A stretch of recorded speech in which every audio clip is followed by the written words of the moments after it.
Hey guys, welcome to Braddels Gaming, and in this second video I'm going to be providing a preview slash analysis for a multiplayer map on the Far Cry 5 arcade, which is currently my favorite map on multiplayer. This is a new series that I'm going to be introducing to this channel.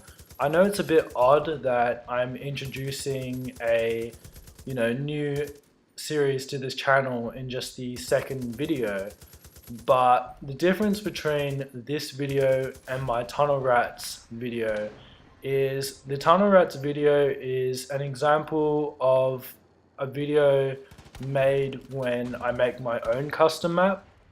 So Tunnel Rats was a custom map that I created, and that series is purely just going to be about the maps that I create. Whereas this series is going to be looking at community creations in the Far Cry 5 Xbox One community. For multiplayer maps, I'm going to be providing a preview slash analysis. So I'm going to be exploring with you guys all the pros and cons of the map that is being shown on the screen.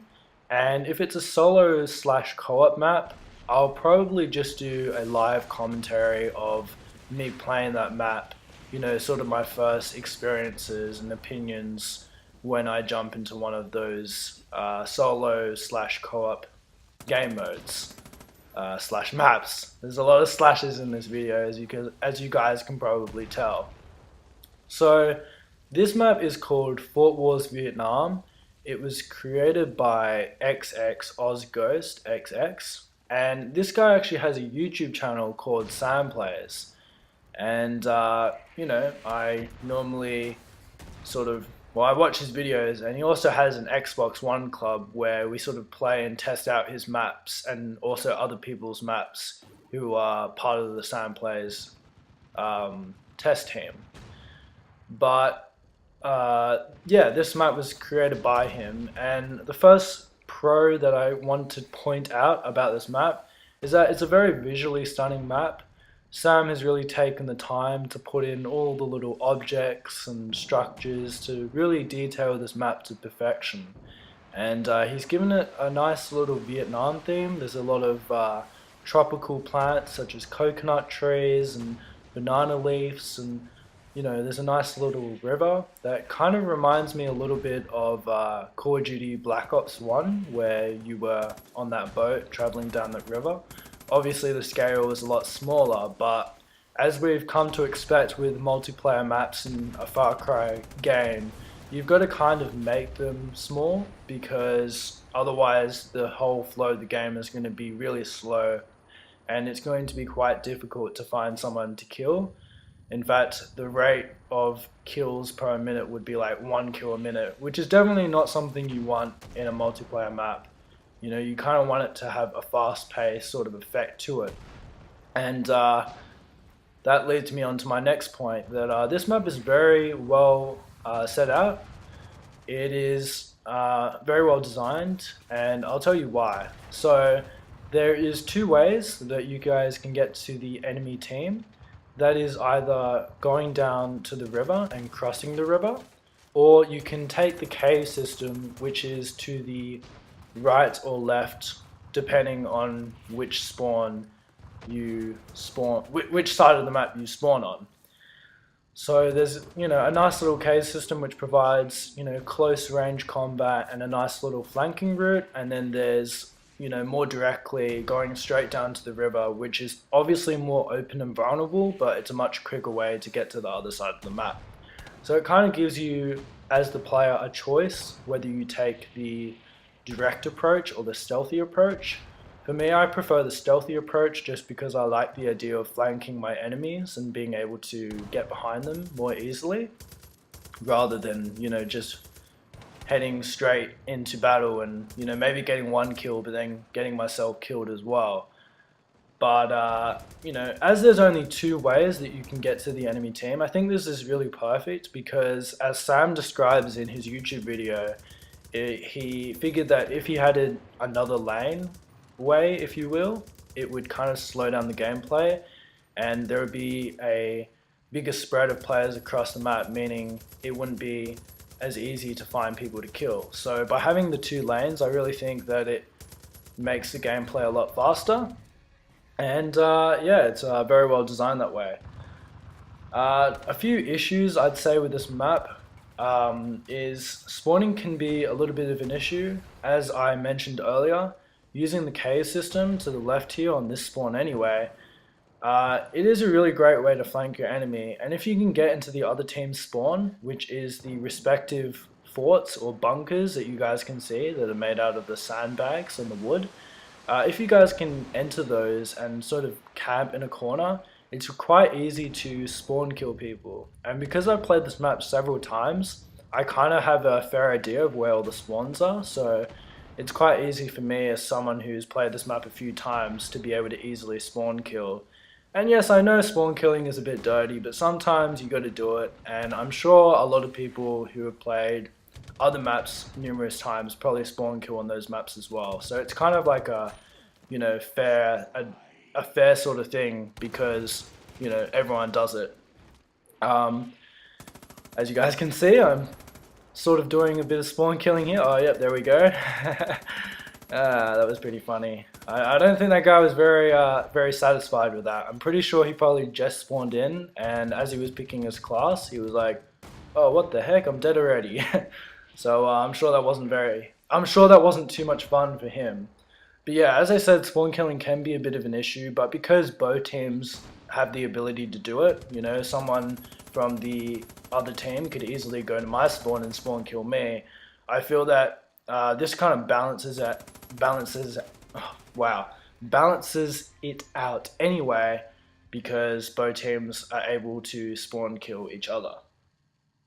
Another sort of issue I found with this map was the tunnel system. Now the tunnel system is built very nicely. It's probably the most visually stunning location on the map in terms of, you know, the waterfall trickling down and that sort of thing. But I feel like the tunnels aren't marked as much as they should be. I find that a lot of new players who experience this map for the first time, I feel that a lot of the time they think the only way to get to the enemy team is across the river, and the river pathway is very open and makes you very vulnerable. And you know, I definitely don't recommend you guys taking that pathway because you can easily get killed by mortar fire or just simple machine gun fire and that sort of thing. So it's probably not the best way for you guys to get across to the other map, get across to the other side of the map. And I found that when I started entering the tunnel systems, a lot of people started using them because they were all of a sudden aware that there were tunnels actually there. I feel the map creator, Sam, could probably, you know, make it a little bit more obvious for the player, you know, by adding maybe some signs in to direct them to the alternative pathway, and maybe add a few more flares, you know, kind of like a flare pathway, showing people the way. And you know, while this may not be totally realistic with, you know, Vietnam, obviously, I'm sure the US or the Vietnamese people probably wouldn't want to have too many flares on the ground because then the enemy would know where they are. I feel that it's just something that you've got to do in multiplayer maps to make it balanced, because otherwise it's going to be people like me who knows the map, who's just going to be able to dominate because I know it that well, and I know the flanking route, and I know the cave system. I feel that if Sam wanted to make this, you know, realistic, in terms of placing down those flares as sort of a guideline to where players can go as well, he can maybe add some supply boxes with parachutes on them just to sort of signify that it's like an airdrop, and at the same time it would mean that he doesn't sacrifice realism, but it also gives players a visual pathway that there is a tunnel system there that they can use.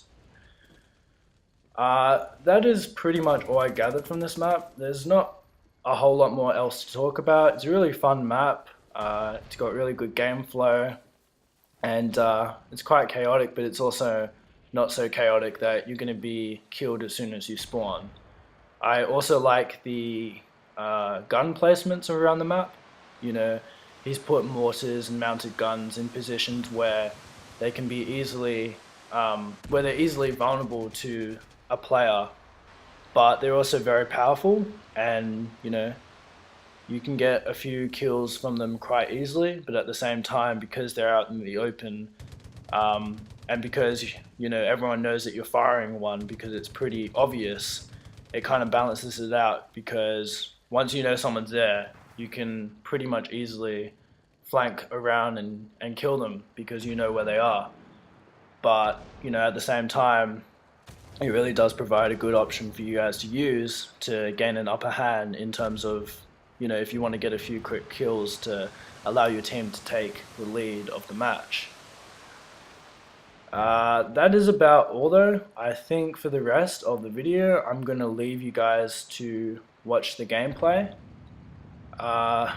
One more thing that I'll mention though is that even though I knew the map and I'd played it, a few times, I still dominated because I got 22 kills and 12 deaths. But the fact that I still got 12 deaths shows that this map is pretty balanced, even with players who are new to the map, that they can still kill someone like me who's an expert on this map.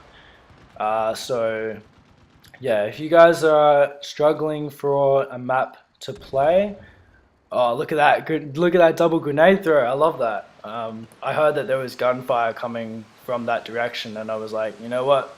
I'm just gonna chuck a dynamite there and see what happens, And luckily for me, there were 2 people there, lined up stationary, and I was able to get a lucky kill there.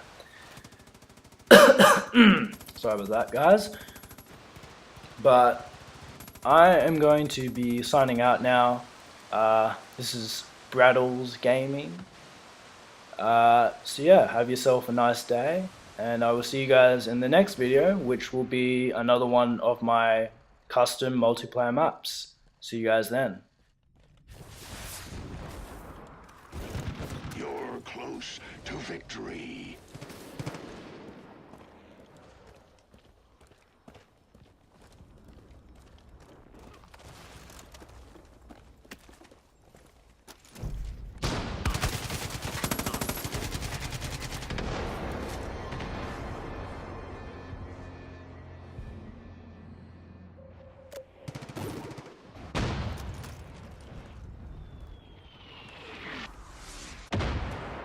Victory is imminent.